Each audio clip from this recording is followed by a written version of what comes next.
Hi, and welcome to another segment of Life Changing Solutions Live.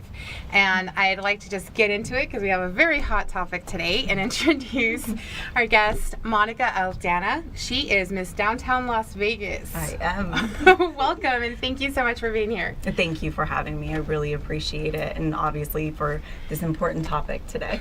Yes, it's pretty heavy, and so we're going to try our best to get as much as we can in here.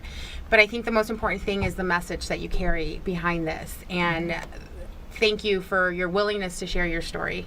Yeah. It's actually my first time sharing publicly, which was a hard decision to come to.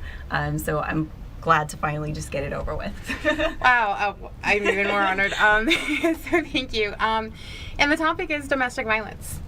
So as I said, we're just going to kind of get right into it. And you're a big advocate about that, and you're out there creating awareness, using your title as Ms. Downtown Las Vegas to use it as a platform to create that awareness. And why is that? Basically, it all started July 11th when a woman jumped out of a moving vehicle up on 215 in Russell and actually ran into our office and hid in our server room. She was running from her boyfriend who was abusing her in the vehicle. And it really just touched my heart, her experience. I have been through domestic violence myself, and so everything was kind of kicked off with that.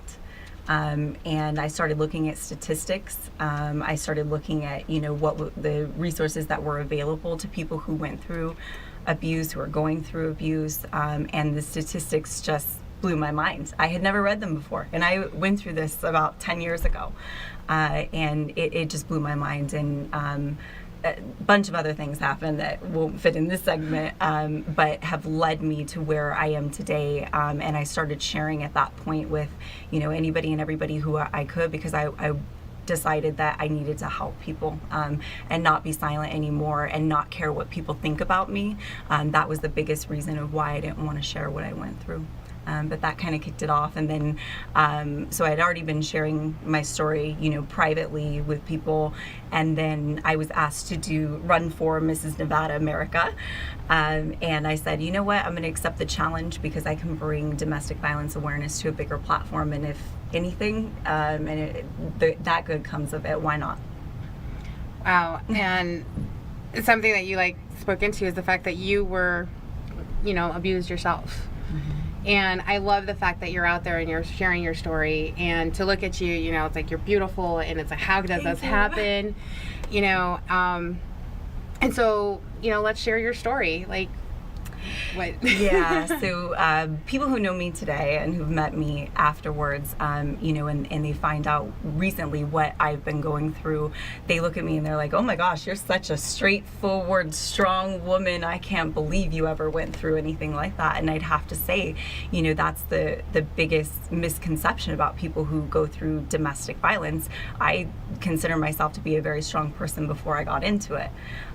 So today I kind of wanted to share my own experience and explain some of the things that people go through in domestic violence and how it gets to where it's at. So I've had my car tires slashed so that I couldn't leave.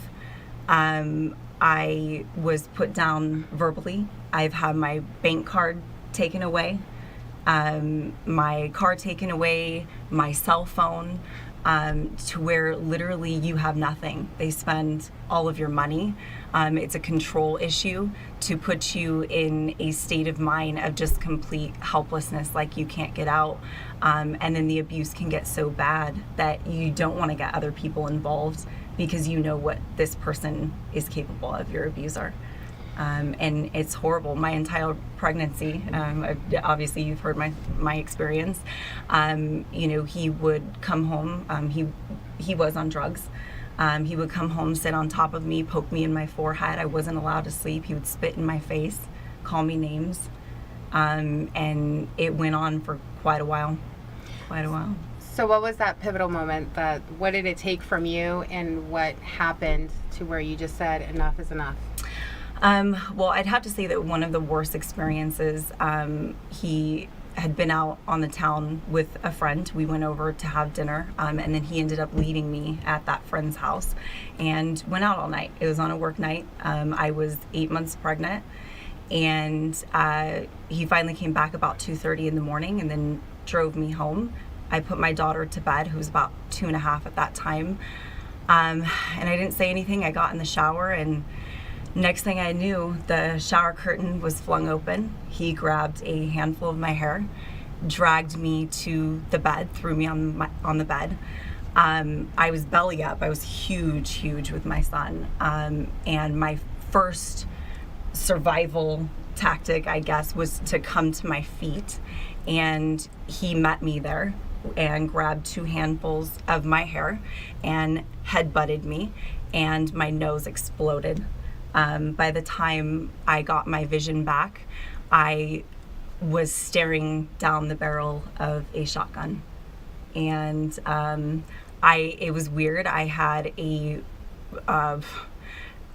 crazy moment where I could hear the water still running, and I looked down past him to a mirror that was behind him in the bathroom, and I could see myself soaking wet, blood down my entire body. And just staring at myself like, I'm already dead. I'm already dead inside. I had no emotion. I couldn't cry. And I took my hand, moved the shotgun away from my face, and I punched him in the face. Stood up for myself for the very first time. And he just stood there for a minute, and I went and laid down. Water's still running, and it was a horrible experience that I went through. Unfortunately, there was other times after that, and we won't go, into much detail, but I'd have to say that's when the fear kind of melted away, and I wasn't afraid to stand up to him anymore. Wow. Well, again, thank you so much for sharing that. That was very impactful, and so you leave. Is that the end of it? Are you fine after that? Like when you walk out and close that door, does the story end there? No. You are emotionally scarred. You don't trust people. I was afraid to get into another relationship for years, which I finally did. And at that point, I had told him, okay, you have a week to get out. He was sleeping on my couch at that time. We were not in a relationship. And that Friday, he was still not out. Came home, or in the morning, I told him that I would have to call the police if he wasn't out. His things were out when I got home from work that day. And that was on a Friday.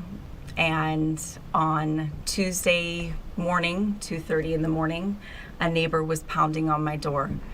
And I opened the door, and I was met by flames. My new boyfriend's car was completely burned down in my driveway. And I was shocked. I was in shock. I was an irresponsible homeowner. I didn't have any batteries in my smoke detectors, and had the neighbor's girlfriend not come home when she did from work, me and my children would have died that night. And it was hard standing there watching his car burn down in my driveway. The tree catching fire, my daughter's bike melting on my front porch, and listening to the cracking of the flames, and the car alarm going off. It was an unreal moment. And to this day, my ex says that it was his brother that did it, that it wasn't him. But, when you go through domestic violence and you go through things like that, really anything, you feel everything is from that person that would do those things to you.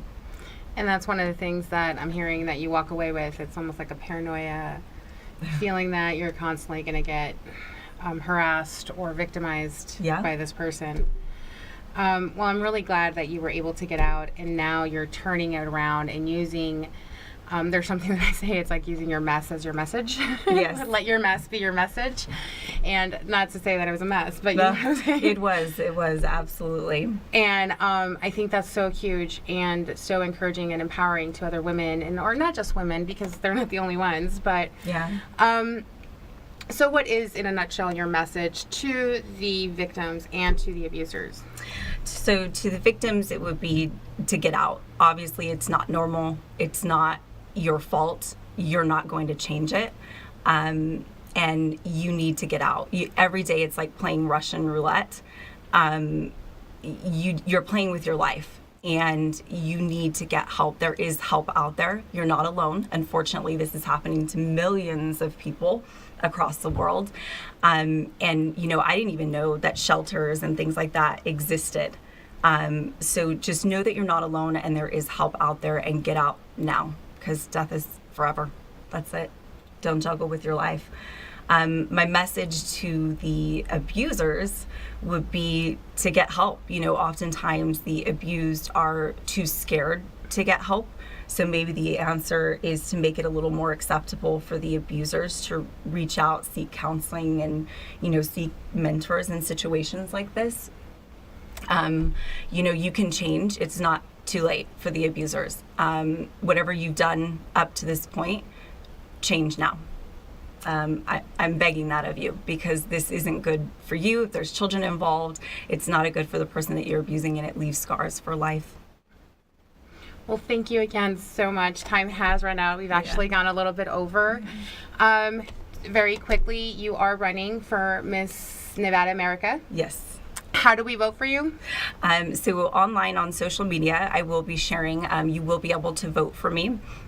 If I win this portion of the contest, then 30% of all of the money raised voting for me will actually go to my charity of choice, which is the Shade Tree. I'm actually on the event committee with them. I do a lot of work for the Shade Tree. It's a wonderful organization that helps women, children, and their pets.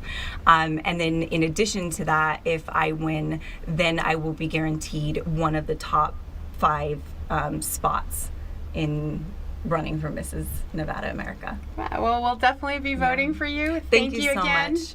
And nice to be here. thanks. And everybody, stay tuned for the next segment. Thanks.